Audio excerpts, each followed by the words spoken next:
What is this equal to right here? What is this equal to? Square root of 25. What's that equal to? 5. Square root of 25 is 5. We got that right. Square root of, okay. What's this equal to? What's that equal to? 6. I got a 6. Okay. 6 times 6 is 36. Come on. Okay, so when we're dealing with square root, right, and I think you guys can 5, it's plus 5 and it's negative 5.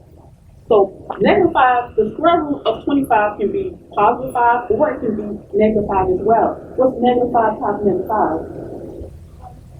Negative 5 times negative 5 is 25. That's why the square root of 25 is negative 5 and positive 5. It's just not negative. Yes. It's just not positive. It's both.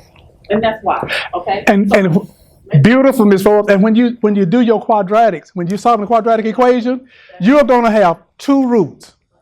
You're going to have 2 roots because you're going to have your positive and your negative. You're going to have 2 roots. So the square root of this is, like she said, technically, we said 5, but it's plus and minus 5.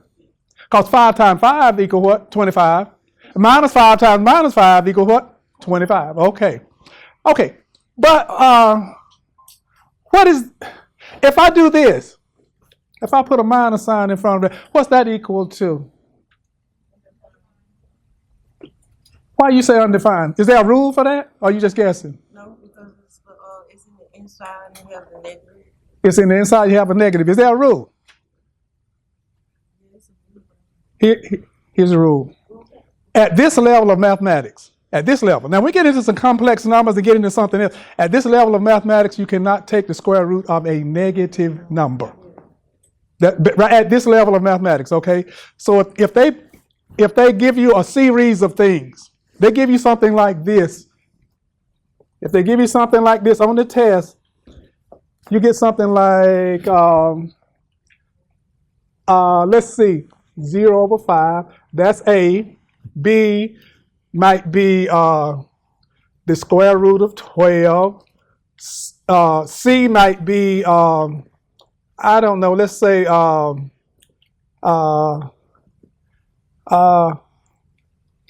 2 square minus 7, and then D might be the square root of a minus 6.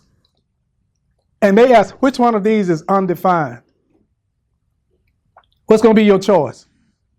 A, B, C, or D? D.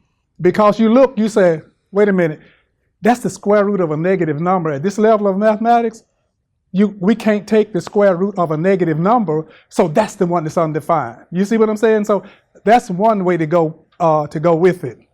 Okay, we got two ways something can be undefined. 0 on the bottom, undefined in a fraction, okay? Square root of a negative number, undefined. Now there is a third way. Ms. Forbes, come on up here and help me with this one. There's a third way, and I want Ms. Forbes to show you what we're talking about. It has to do with slopes. It has to do with a slope. There's a certain way that when you see slopes in the coordinate system, okay, so we got a coordinate system. This is the third way something can be undefined, okay? Just say one other thing. You see how math is connected. It's not a series of separate, disjointed things. We said, and she just explained what, we said that 0 on the bottom of a fraction means it's undefined, right? And she beautifully illustrated that if you got a line coming straight down like this, say in the coordinate system, you got a line coming straight down, straight up like that, that slope is defined as the rise over the run. Okay, we got rise here, but there is no run. The run is 0. The rise, you got rise, and you got your run. But here, the run is 0, so in a sense, you set up a fraction with 0 on the bottom. That's why the way she explained it is undefined.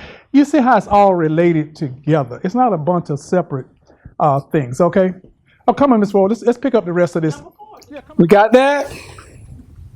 Okay, let me just say it one more time, because the way my mind works, when I hear something the first time I see like Ms. Forbes do her thing, I'm amazed. And I'm saying that's cool, but when I get home, I can't work it on my paper. You know what I'm saying? The second, The second time, I get it, but the third time, I lock it in, okay? So what she just did right here for you guys, you look at this and they say, which one of these will make this be undefined? You look at that, you say, 0 on the bottom makes it undefined, right? So what she did beautifully is she set up an equation and solved it for the unknown. She set that equation, 2x plus 7, set it equal to 0 because the answer to it being 0 will make that denominator be 0. You see how all of that's connected? Does anybody have any issues with balancing a linear equation? That's basic algebra. It's primary to just about anything you're doing in algebra, isn't it? You got to be able to balance it. So we're going to find out a little later on about balancing balancing equations, solving for the unknown. But that's basic, okay? I had this happen in my class the other day. A lot of times students will impose on the question something that the question is not asking. And so, like in this case, when you see square root of 144, because you know the square root of 144 is 12, everybody's going to jump on 12 and say that's got to be the answer. But like Ms. Forbes explained, the question didn't ask what the square root of 144 is. It said what square would equal the square root 144, square root of 144. So sometimes you have to look at the question again and ask yourself, what is it asking? Because if you can set it up in your mind, get the exact thing it's asking, you can get the answer to it right there. Don't answer a question that the question is not asking, is what I'm saying. Be sure you answer the question that it's asking of you, okay? And when you see an answer that look good to you sometime, you don't want to wait. You're going to jump right. You're going to jump right. I see something that look good. I'm going to jump right on that. You have to resist that urge sometimes to jump right on something because it looks really good to you. Okay, so they're testing. Do you know the rules? Do you know the basic stuff?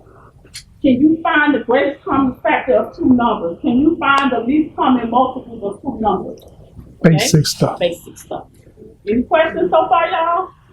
All right. Okay. Oh. She's getting ready to go in. We're getting ready to go into something now that you're going to need a little break from, okay? We want to let this settle, everything she's done so far, because she's going into something called functions, okay? So that requires a whole nother level of thinking. So why don't you take about 5 minutes break? You can go to the restroom, just sit back and chill, have some refreshments, whatever you want to do, okay? Y'all have to stop me because Oh, no, we got to, but when you get into functions, that's a whole different thing right there. You know, we want to say, hold it.